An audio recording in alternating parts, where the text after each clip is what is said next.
যে আন্তর্জাতিক অপরাধ ট্রাইব্যুনালের ইতিহাসে এই প্রথম একজন আসামি ছিলেন যিনি নিজে অপরাধের দায় স্বীকার করে দোষ স্বীকার করেছেন এবং তিনি সত্য উদ্ঘাটনের জন্য আদালতের কাছে তিনি যা কিছু তার মাধ্যমে ঘটেছে, তিনি যেগুলো দেখেছেন, তার অফিসিয়াল ক্যাপাসিটিতে যেসব বিষয় তাকে দেখতে হয়েছে, যেগুলো সিদ্ধান্ত দিতে হয়েছে, সেই সমস্ত বিষয়ে তিনি আদালতে আজকে জবানবন্দি দিয়েছেন। তদানীন্তন আইজিপি চৌধুরী আব্দুল্লাল মামুন সাহেব, তিনি শেখ হাসিনার রেজিমের শেষ সময়ে আইজিপি হিসেবে দায়িত্ব পালন করেছেন।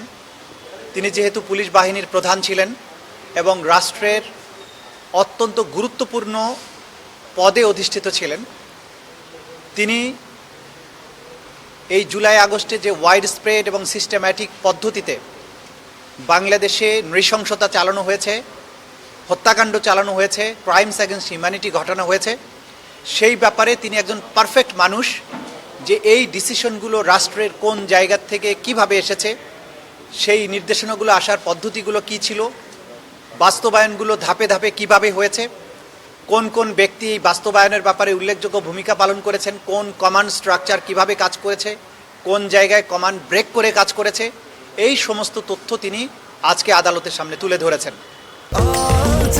স্বাস্থ্যকর অল টাইম হানিকম, সব সময় অল টাইম হেলদি লাইফ।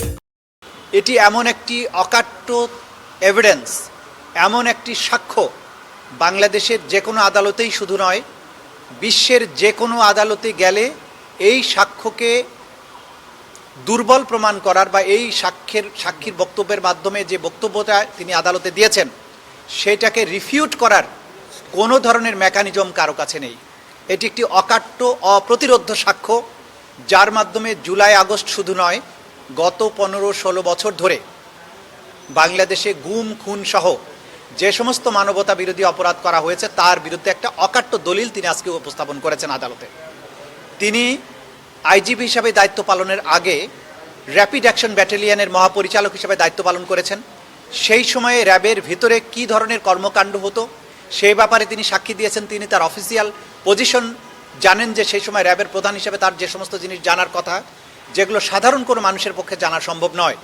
কিভাবে টিএফআই সেলের গোপন বন্দিশালা পরিচালিত হতো, কিভাবে সেখানে ভিকটিমদেরকে অত্যাচার করা হতো, কি পদ্ধতিতে গ্রেপ্তার হতো, কী পদ্ধতিতে গুম করা হতো, কি পদ্ধতিতে লাশ ডিসপোজাল করা হতো, সমস্ত বিষয়ে তিনি বলেছেন।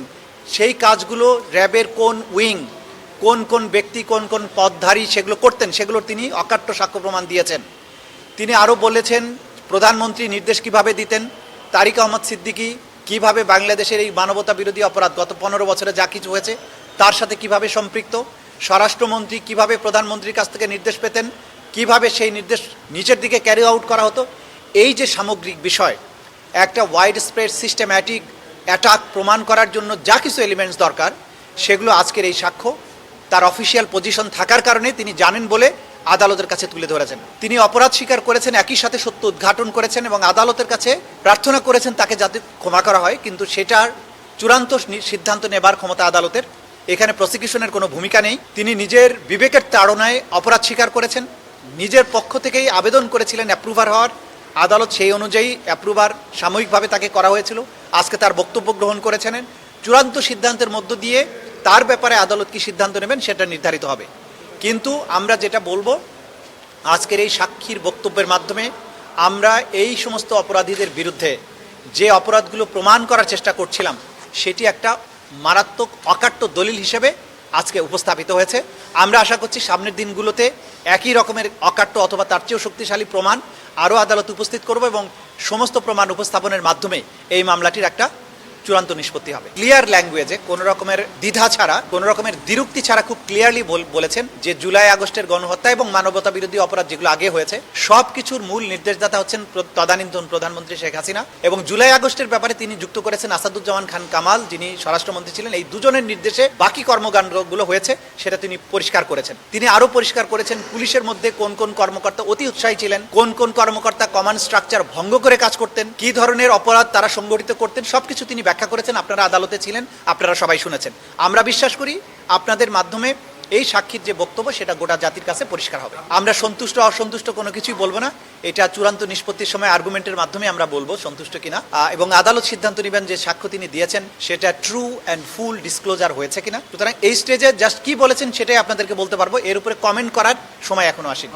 এটা আদালত নির্ধারণ করবেন, এটা আদালত নির্ধারণ করবেন। কারণ হচ্ছে আমরা যে মামলাটার এখানে বিচার্য আজকে, সেটা হচ্ছে জুলাই আগস্টে যে সংগঠিত মানবতা বিরোধী অপরাধ সেই চ্যাপ্টারটুকু। এর বাইরে গুম এবং এক্সট্রা জুডিশিয়াল কিলিং গত 15 বছরে যা কিছু আছে সেগুলোর কিন্তু আলাদা আবার বিচার আছে। সুতরাং উনি যে মামলায় সাক্ষী দিচ্ছেন সেই মামলার ব্যাপারে যতটুকু বক্তব্য সেটাই আদালত গ্রহণ করবেন এবং সেই অনুযায়ী নির্ধারণ করবেন যে তার ব্যাপারে আদালত কি দৃষ্টিভঙ্গি গ্রহণ করবেন। এটা কমপ্লিটলি আদালতের বিষয়। আপনারা সাংবাদিক হিসেবে প্রশ্ন করতে পারেন যে তিনি কি বক্তব্য দিয়েছেন, তার বক্তব্য গ্রহণযোগ্য হবে কিনা, খালাস হবে কিনা, এটা তার আইনজীবীরা অথবা ডিফেন্সের আইনজীবীরা আর্গুমেন্ট করুক। এটা আদালত নির্ধারণ করবেন তার দায় আছে কিনা, সেই দায়ের কারণে ক্ষমা পাবেন কিনা, কতটুকু শাস্তি দেওয়া হবে। এটা আমাদের এই পর্যায়ে বলার বিষয় নয়, এটা কমপ্লিটলি আদালতের বিষয়।